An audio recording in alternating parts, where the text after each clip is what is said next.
கந்தா போற்றி, கடம்பா போற்றி, கதிர்வேலா போற்றி, ஆறுபடை வீடு கொண்ட முருகா போற்றி. என் தங்க பிள்ளையே, நீண்ட நாட்களாகவே உன்னுடைய துணை என்னுடைய நடவடிக்கைகளை கண்டு குழம்பி நின்று கொண்டிருக்கிறாய். சந்தேகம் நியாயமானதாக இருக்கும் பட்சத்தில் இன்று இந்த முருகன் உன்னை தேடி வந்திருக்கிறேன். நாம் சந்தேகித்தது சரிதானா? இவர்கள் நடவடிக்கைகள் மாறி இருந்தது என்று நாம் நினைப்பது உண்மைதானா? உண்மையில் நம் வாழ்க்கை துணை எப்பொழுதும் நம் வசமில்லையா என்று என் பிள்ளை நீ யோசிக்கின்றாய் அல்லவா? உன் அப்பன் எதையும் சொல்லி முடிப்பதற்கு முன்பாகவே ஒரு முடிவுக்கு வந்துவிடாதே. அப்பன் என்ன சொல்ல நினைக்கின்றான், எந்த விஷயத்தை நம்மிடத்தில் சொல்ல முயற்சி செய்கிறான் என்பதை முதலில் நீ புரிந்து கொள்ள தொடங்கு. இந்த விஷயம் என்று மட்டுமல்ல, எந்த விஷயமாக இருந்தாலும் உன் அப்பன் சொல்ல நினைப்பது என்னவென்று நீ தெரிந்து கொள்ள வேண்டும். நிச்சயமாக உனக்கு ஒரு பதில் கிடைத்துவிடும். தேவையில்லாத குழப்பங்கள் உனக்குள் இருந்து கொண்டே இருக்கிறது. நல்ல விஷயங்கள் நிச்சயமாக உன்னை தேடி வரும். என் பிள்ளை, இந்த வாழ்க்கையை பற்றி பயம் எப்பொழுதும் உனக்குள் இருந்து கொண்டே இருக்கிறது. ஏனென்றால் மற்ற மனிதர்களின் வாழ்க்கையை பார்க்கும் பொழுது உனக்கு உன் வாழ்க்கை அதே போல் ஆகிவிடுமோ, ஒவ்வொருவரும் வாழ்க்கை துணை பிரிந்து இருப்பது போல நம் வாழ்க்கையும் மாறிவிடுமோ என்று நீ பயந்து கொண்டே இருக்கின்றாய். உண்மையாகவே மற்றவர்கள் போல நம் வாழ்க்கை மாறும் என்று நினைப்பதை விட அவர்கள் போல நம் வாழ்க்கை எப்பொழுதும் இருந்துவிடாது என்று நீ எண்ணிக்கொண்டே இருக்க வேண்டும். ஆனால் என்ன செய்வது? உன்னுடைய பயம் உனக்கு அல்லவா என்ற இந்த விஷயத்தை எல்லாம் தெளிவாக கேட்டு உனக்குள் இருக்கின்ற இந்த பயம் நியாயமானதுதானா? உண்மையாகவே இத்தனை காலம் உன்னை பயந்து சரிதானா என்பதை தெரிந்து கொள். என் பிள்ளையே, சந்தர்ப்பமும் சூழ்நிலையும் யாரை வேண்டுமானாலும் எப்படி வேண்டுமானாலும் மாற்றலாம். யாருடைய குணங்களும் எப்படி வேண்டுமானாலும் திசை திரும்பலாம். இது உனக்கு நன்றாகவே புரிந்துவிட்டது. ஏனென்றால் நல்லவர்கள் என்றும் நினைத்தவர்கள் எல்லாம் இன்று ஏமாற்றக்கூடியவர்கள். உனக்கு துணையை புரிந்து செல்வது இங்கு வேடிக்கையாகவே விட்டது. தன்னுடைய துணை அவர்களுக்கு எவ்வளவுதான் உண்மையாக இருந்தாலுமே ஏதாவது ஒரு காரணத்தை சொல்லி அவர்கள் பிரிந்து செல்வது வேடிக்கையாக விட்டது என்று நீ உன்னுடைய சிந்தனைக்குள் வைத்திருக்கிறாய். இந்த சந்தேகம் நியாயமானதுதானா இல்லையா என்று பிள்ளை, எல்லா நேரத்திலும் உன்னுடைய துணை நடவடிக்கைகளுக்கு உனக்கு மாற்றங்கள் தெரிந்ததா, அல்லது ஏதேனும் ஒரு குறிப்பிட்ட சில நேரங்களில் மட்டும்தான் அவர்கள் உனக்கு மாற்றங்கள் தெரிந்ததா என்று சற்று நீ சிந்தித்து பார்க்க வேண்டும். ஏனென்றால் தவறு செய்தவர்களின் மீது ஒரு குற்றத்தை நாம் சுமத்தக்கூடாது. உன் மீது அப்படி ஒரு குற்றத்தை சுமத்தினால் உன்னால் தாங்கிக் கொள்ள முடியாது.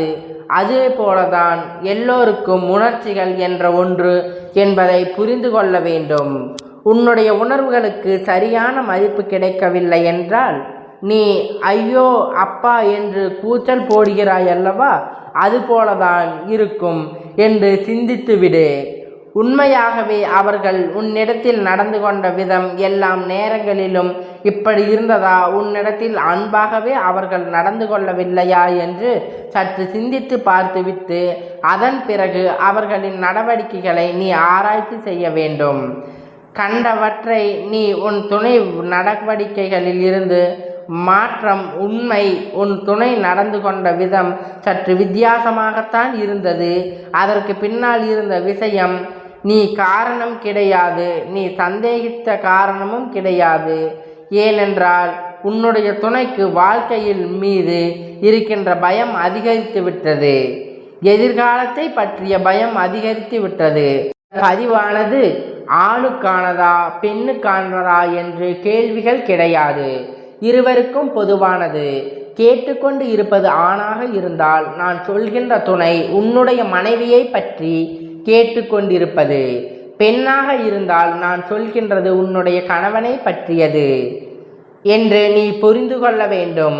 ஏனென்றால் வேலைக்கு போகின்றார்கள் என்று சொன்னவுடன் ஆண்களைத்தான் சொல்கிறேன் என்று நீ நினைத்துவிடக்கூடாது. எல்லோருக்குமே இங்கு சமமான வேலை செய்கின்றார்கள். எல்லோருமே இங்கு சமமாகத்தான் வாழ்க்கையில் இருக்கின்றார்கள். கஷ்டங்களை பங்கு எடுத்து கொண்டிருக்கிறார்கள். அப்படி இருக்கும் பொழுது பிரச்சனைகள் என்ற ஒன்று வருகிறது, எதிர்காலத்தை பற்றிய பயம் வருகிறது என்றால் இரண்டும் பேருக்குமே அது பொதுவானது தானே. என் குழந்தையை, இதையெல்லாம் நீ சரியாக புரிந்து கொள்ள வேண்டிய நேரம் இப்பொழுது. அவர்களின் நடவடிக்கையில் ஏற்பட்டிருக்க மாற்றங்கள் எதிர்காலத்தை பற்றிய பயம் அதிகரித்ததால்தான் வந்திருக்கும். அவர்களின் தேடல்கள் வாழ்க்கையில் அதிகமாகிவிட்டது, போராட்டங்கள் அதிகமாகிவிட்டது.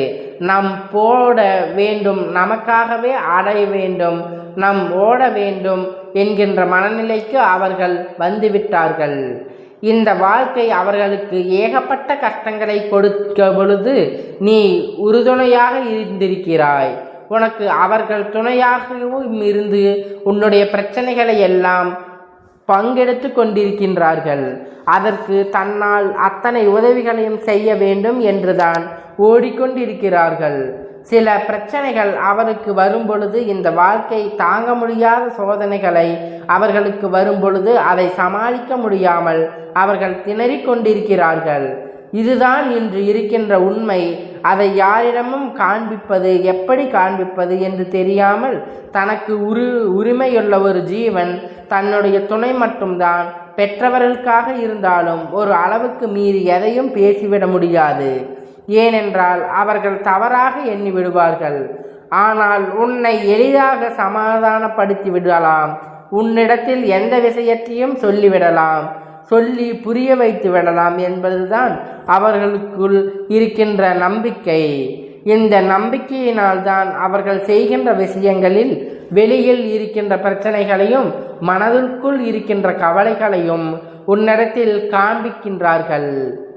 அதை சொல்ல தெரியாமல் அவர்கள் நடவடிக்கைகளை வித்தியாசமாக காண்பிக்கின்றார்கள்.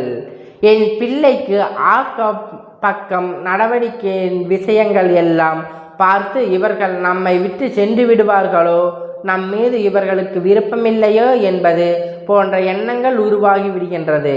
இப்பொழுது உன் தந்தை நான் சொல்லும் பொழுது உனக்கு புரிகின்றதா? உன்னை நல்லபடியாக வாழ வைக்க வேண்டும் என்பதற்காகத்தான் அவர்கள் எடுக்கின்ற முயற்சிகளினால் தான் அவர்கள் முகம் மாறியிருக்கிறது. அவர்களின் நடவடிக்கைகளில் வித்தியாசமாக இருக்கிறது. இதையெல்லாம் புரிந்து கொண்டால் நிச்சயமாக உனக்கு இந்த வாழ்க்கையை பற்றி ஒரு தெளிவு கிடைத்துவிடும். இந்த வாழ்க்கை மீது உனக்கு இருக்கின்ற நம்பிக்கை நிச்சயமாக அதிகரித்துவிடும். தேவையில்லாத காரணம் இல்லாமல் உன் துணையின் மீது எப்பொழுதும் நீ சந்தேகிக்காதே. என் பிள்ளையே, ஒருவேளை உன் அப்பன் சொல்வது உண்மை இல்லையோ, நம்முடைய துணை அப்படி நடந்து கொள்ளவில்லையோ என்று நீ நினைக்கப்பாயானால், என் பிள்ளையே, உண்மையாகவே அவர்களுடைய நடவடிக்கை வேறு விதமாக இருக்கும். நான் சொன்னது உனக்கு புரிந்திருந்தால் நிச்சயமாக உன் வாழ்க்கையோடு இது ஒத்து போயிருக்கும். நீயும் ஒத்துக்கொண்டிருப்பாய். ஒருவேளை உன் துணை பொறுப்பில்லாமல் சுற்றியிருந்தாலும், எதை பற்றியும் கவலைப்படாமல் இருந்திருந்தாலும் அவர்களுடைய கவனம் வேறு எங்கோ சென்று விட்டது என்று தான் அர்த்தம். குடும்பத்தின் மீது பொறுப்பு கொண்டு, குடும்பத்தின் மீது எந்த எதிர்பார்ப்பும் இல்லாமல் ஓடி அலைகின்றார்களே, ஒரு நாளும் இது போன்ற சந்தேகப்படக்கூடாது என்று தான் உன் அப்பன் சொல்கிறேன். பொறுப்பில்லாமல் சுற்றி திரிபவர்களை பற்றி நான் பேச வரவில்லை என் குழந்தை. ஆனால் கவலைப்படாதே, உன் வாழ்க்கை எப்பொழுதும் அழகாக மாறிக்கொண்டே இருக்கிறது. அவர்களின் உண்மையான அன்பிற்கு நீ பத்தியமாக மாறியிருக்கிறாய் என்பதை மறந்துவிடாதே. என் தங்க பிள்ளையே, இந்த அப்பன் உன்னுடைய ஆசீர்வாதங்கள் எப்பொழுதும் உனக்கு இருந்து கொண்டே இருக்கிறது. உன் துணை உன்னோடே இருந்து கொண்டே இருப்பார். அவர்களை பற்றி ஒருபொழுதும் நீ சந்தேகப்படக்கூடாது. ஏனென்றால் அவர்கள் உனக்காகவே வாழ்க்கையை அர்ப்பணிக்கின்றவர். எப்பொழுதும் இந்த முருகனின் ஆசீர்வாதங்கள் உனக்கு இருந்து கொண்டே இருக்கும். நீ மகிழ்ச்சியாக உன் வாழ்க்கை துணையை நம்பியே இரு. அவர்கள் உன்னை எப்பொழுதும் கைவிட்டு சென்று விட மாட்டார்கள்.